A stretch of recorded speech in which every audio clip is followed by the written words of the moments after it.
Guys, there was a 3D Mario game that came out for the 3DS. And nobody talked about it. I can't wait.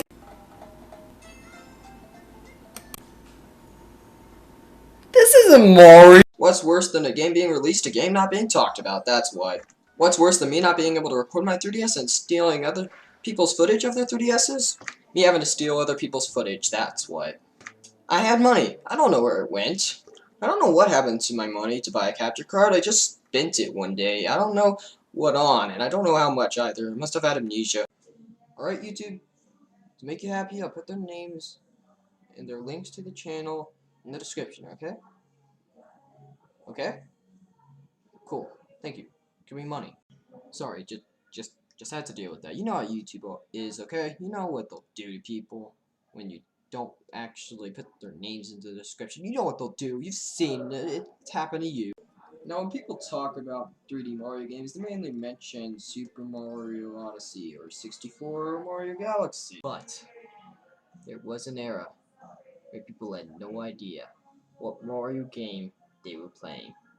It was called the two Mario games that just couldn't work out with titles, so they just decided to switch the last word around. No wonder people got these mixed up. They only came out 2 years from each other. You need 3 at the very minimum. And look at them. They have almost the exact same name. I heard so many people get these two confused with each other. But while Mario 3D World is getting a release on Switch next year, Mario 3D Land is slowly being forgotten about. I mean, for crying out loud, I think Scott the Woz and Nitro Rad were the only ones to talk about this game in the past 2 years. But I actually have fond memories of playing this game.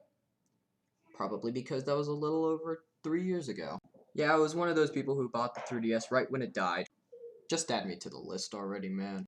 The game was revealed at a 2011 Game Developer Conference, and they sent out these 4 pictures as well as a logo being a tail? The Tanuki suit is back, everyone. In a way, this is supposed to bridge the gap between 2D Mario and 3D Mario. Okay.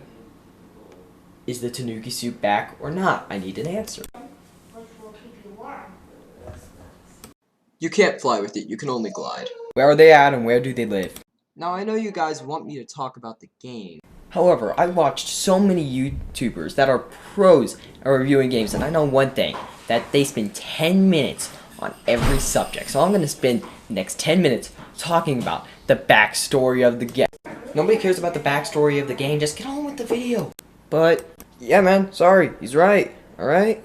Get on with the video. Nobody cares about the backstory. But I need to make a smooth transition into that gameplay segment, so I need to talk about the backstory. Just get on with it, otherwise you'll have a ton of hate comments telling you that you're way too slow on subjects. Who are you again? I'm you from the future that released this video and got a ton of hate comments because I took too long. Okay, future knows best.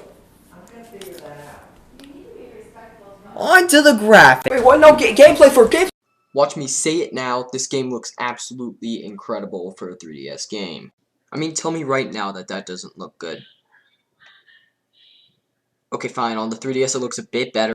Okay, so with this being on the 3DS, of course they had to make some sacrifices, so when you zoom it in or it's on a bigger monitor,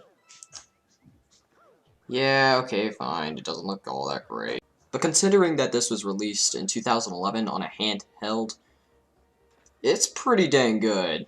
One of the best looking 3DS games in my opinion. Now the 3D effect is what got people talking about this game. It used it in such a way that they didn't see before, and it's still the best 3D in a 3DS game, even after it died. The game constantly uses the 3D effect in interesting ways, such as solving a puzzle that you would mainly not be able to get through without the 3D turned on. Now I can't show you the 3D effect while you're watching this video, for obvious reasons. But it is really good, and I actually end up landing my jumps more with 3D on rather than 3D off.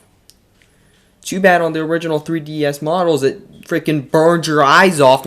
Now with the gameplay, well, there is a run button.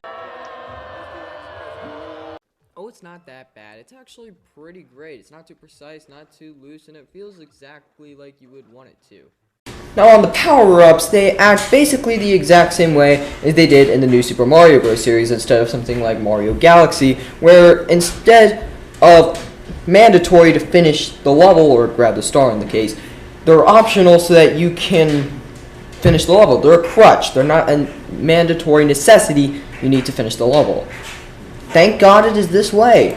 Now, power-ups wise, of course, we got the returning ones such as the Super Mushroom and the Fire Flower, as well as the star that works exactly how it used to back in the day.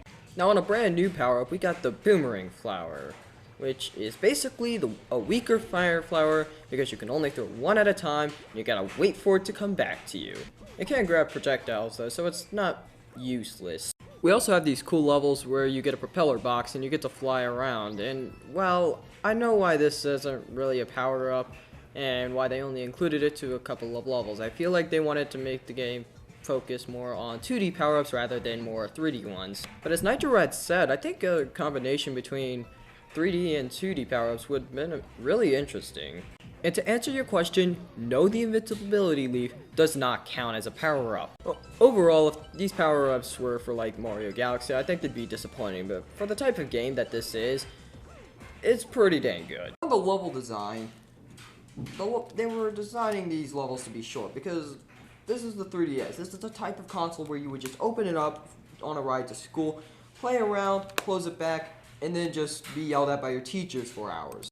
There's legit a level where you can just beat it in under 10 seconds. I mean, see, starting out, just gonna hop into it, have a nice time, have some fun, and all you really have to do to beat this level, just, and, bam, see? There is your proof. Now to traverse these levels, you have all the good maneuvers, like the long jump, the wall jump, and a roller move, which was later put in Mario Odyssey. However, the triple jump isn't here for some reason. It's just disappeared, and I don't think it would make much of a difference if it was there. And honestly, with all of these cool maneuvers, can't really explore anything because there's one set path to the goal. So, why should you explore them? For some star medal. Now, star medals act in basically the same way as New Super Mario Bros. For the DS. They're everywhere. There's 3 of them in each level, and you only need a few of them to continue on to the next levels, and you need all of them for all the extra stuff.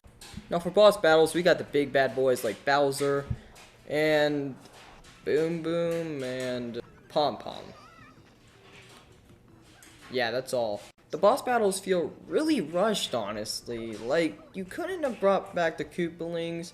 Like, we're all sick of them, okay? We hate them now, but they would have been much better than these generic bosses. The only thing that changes about these boss fights is really the arena and the conditions of that arena. Not the best boss fights in my opinion, although the final one is pretty cool.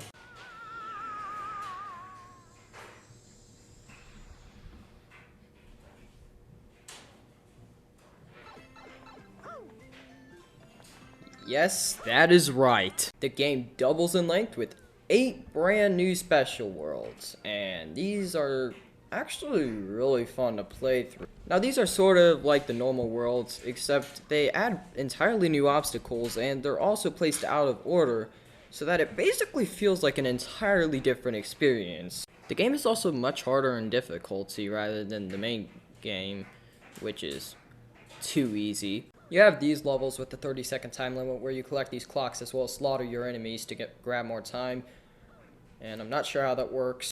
You also have levels with the returning Cosmic Mario, which instead of making multiples of himself, there's only one. However, he's a lot more capable than he was in Galaxy 2. For one reason and one reason. Oh god, what the heck is that thing? What is that thing? What is that thing? Get it away from me! Get!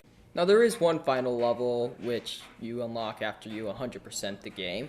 However, to 100% the game, you need to do the most grueling tasks of all time. Let's go through all of them. Let's say you only got the star medals that you needed to progress through on the game, and you went through both normal and special world. Okay, that's pretty alright. Oh, you forgot to touch the top of the flagpoles on every level? Well, you gotta do that too, okay? Oh, and you didn't collect every star coin? Well, you gotta go play every other level and collect the ones that you missed. And after that, you gotta play every level with Luigi. That's almost... No, scratch that. That is 4 run-throughs through both worlds of the same game. Oh my god, why does every game do this? It always just tries to make you go through a slog. And it's every single Mario game, I swear, just to get that one final level. And while that one final level is super difficult, brutally difficult, I lost 60 lives because of it, and I've heard other people have lost over 400. It's not worth it.